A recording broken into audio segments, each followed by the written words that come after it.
Hi, everybody. My name is Brad Kam. I am one of the co-founders at Unstoppable Domains. I focus on the business development side. I have been working on the company since October of 2018, so not right at the beginning. The beginning was January of 2018, but I was, I believe, the first investor, so I've been following along since the very early days.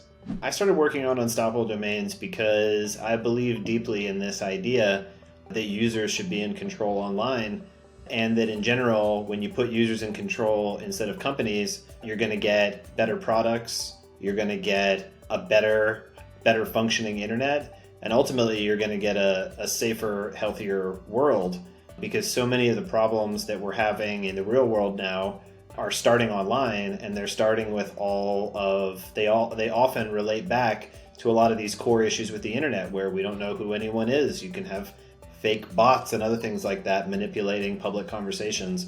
And all of this stuff can potentially be addressed by blockchain domains and by decentralized identities.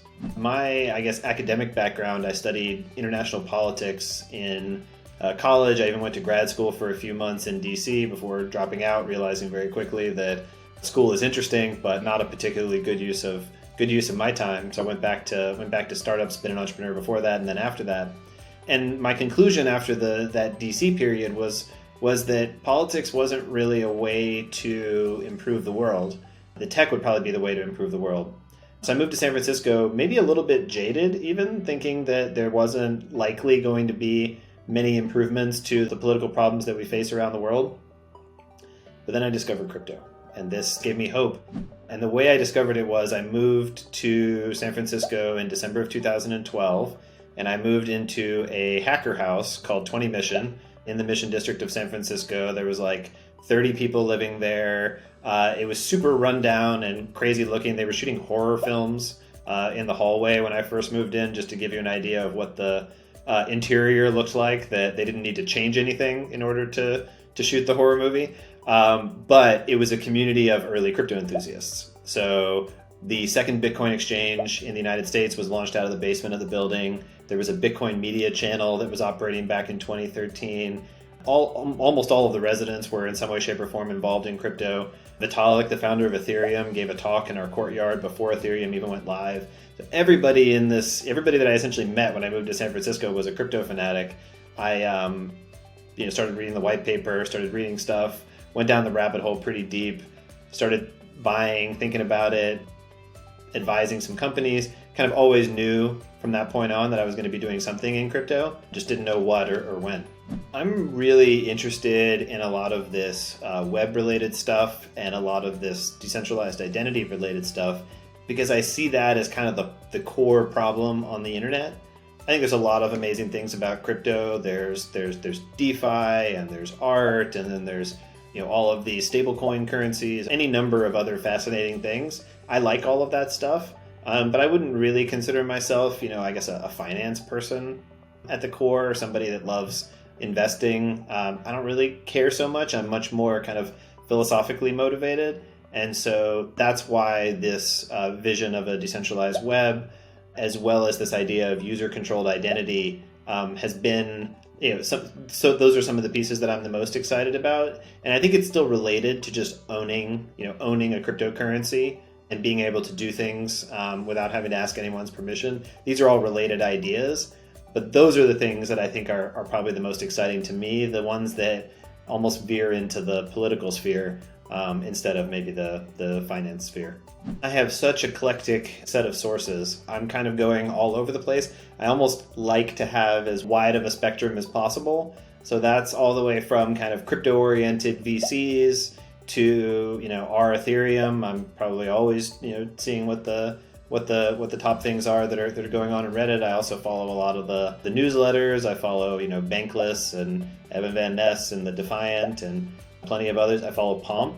I think Pomp is an amazing crypto marketer, completely different perspective than a lot of those other folks. And then I also like to see what the traditional world is saying about crypto. So I like, for example, watching Mad Money and having them talk about crypto, because that's like, what are the Wall Street people saying about it? I also like listening to Mark Cuban He's been stepping up a lot recently, talking about crypto, which has been pretty amazing. Yeah, those are some of the sources. It's a really long list. I mean, I try to grab a little, a little nugget from almost everybody, every source if I can. I think we all got here. We all came here with this cryptocurrency use case as kind of number one, which is having money that you control and having money that you can send around to anyone in the world without asking permission. So I think that was use case. I mean, that's enough. That's enough to be revolutionary and change the world. Now, what's amazing about crypto is that it does way more things than that, but that alone would have been enough. I think the next things that have been really exciting have been stable coins. That's, I think for payment purposes, like you're going to want to use a stable coin most likely and not a currency that's going up and down all over the place. I think decentralized identities and domain names are a really important and interesting use case. I think art is pretty amazing, and it's one that I don't think I fully grasped until more recently, because it really gets to, I think everything about crypto, every time crypto goes after a new market, it forces you to wax philosophical about the nature of that thing.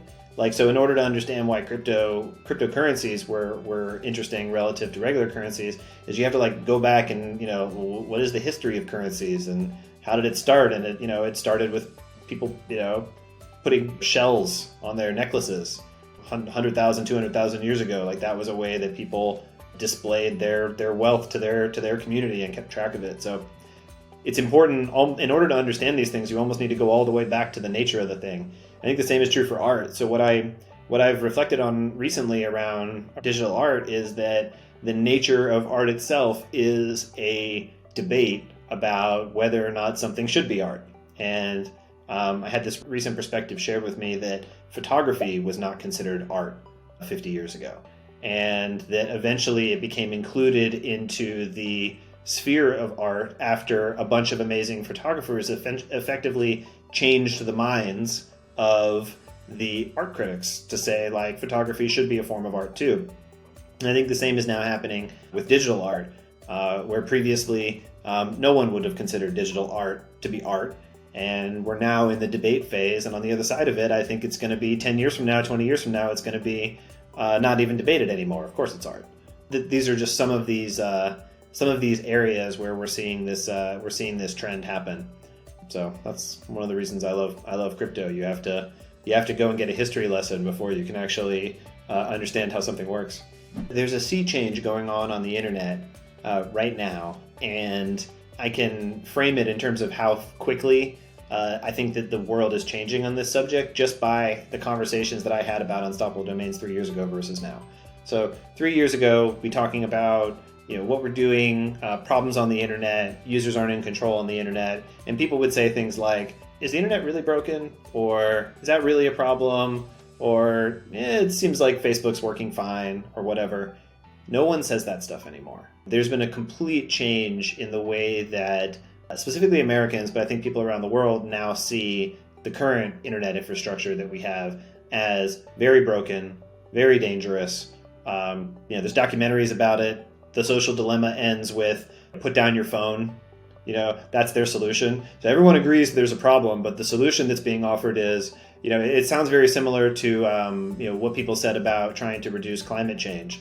Drive your car less. But that's not going to be a solution that takes hold across the world. You have to actually get at the core thing and offer people a new path to still get at the valuable things. And Facebook is providing value to a lot of people, but it has all these downsides.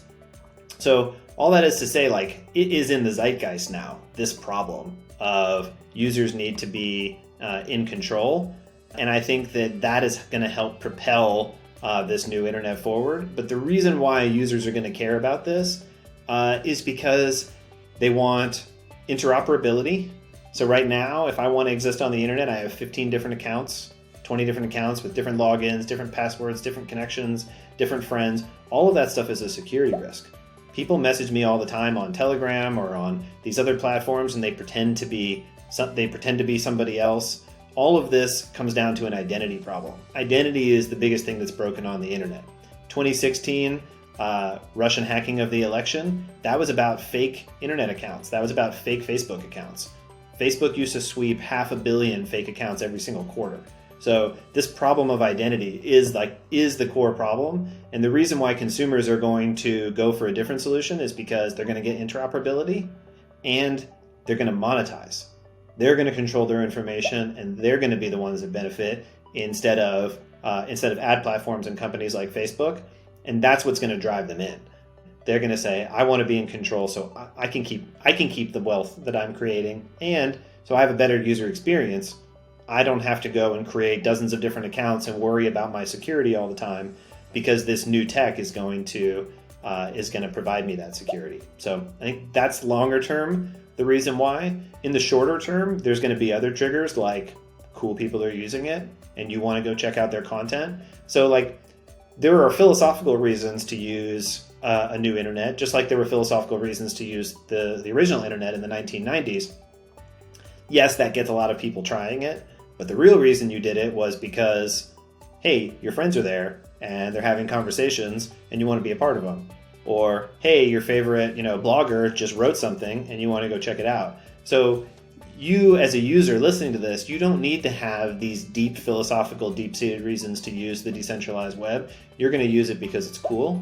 But I also hope you use it for these philosophical reasons. I think the thing that has been most surprising to me is how many sub-communities there are. Like you think that you know what's going on in crypto, but all you really know is what's going on inside of the handful of communities that you follow. And digging in, I have gone and looked at certain projects, certain communities, certain blockchains, and there's a whole ecosystem around those. And I'm not aware of any of it. I wasn't aware of the people. I wasn't aware of what they were building, what their value props were, where they were congregating to talk about it. So there's just it's like discovering a lost city.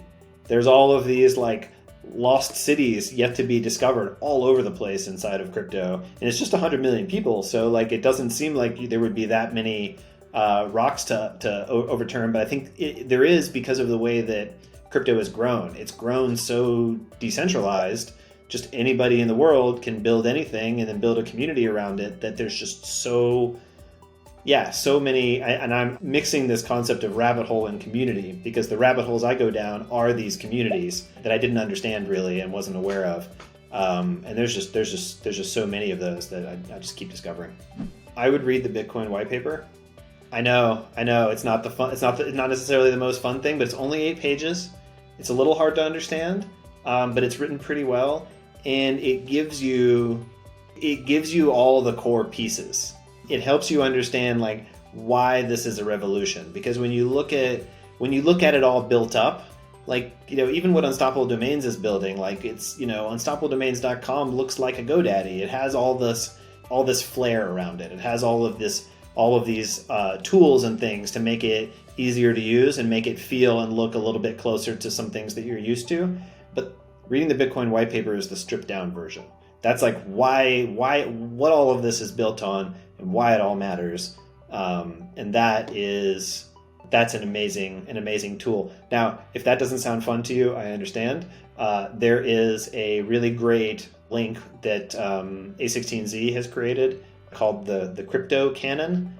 I don't think it's super updated, but they definitely have a lot of good 10-minute, 15-minute explainer videos about crypto big picture, etc. So I think that's another good place to look. But the problem here is that there is no central authority.